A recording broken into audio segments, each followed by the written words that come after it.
এটার মধ্যে একটা পাওয়ার ব্যাংক আছে। সারাদিন তুমি বাইরে বাইরে থাকো, ফোনের চার্জ শেষ হয়ে যায়, তোমাকে ফোনে না পেলে তো তোমার ফ্যামিলি টেনশন করবে।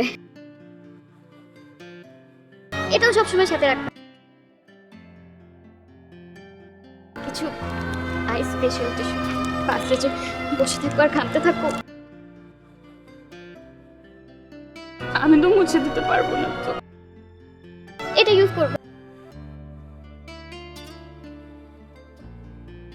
আর এটা দেখো, এটার মধ্যে হচ্ছে ডায়েরি। আমার সাথে যদি কখনো কথা বলতে ইচ্ছা করে ডায়েরিতে লিখে রাখবো। হুট করে একদিন এসে ডায়েরিটা চেয়ে বস, তখন তোমার সব জমানো কথাগুলো পড়ে ফেলে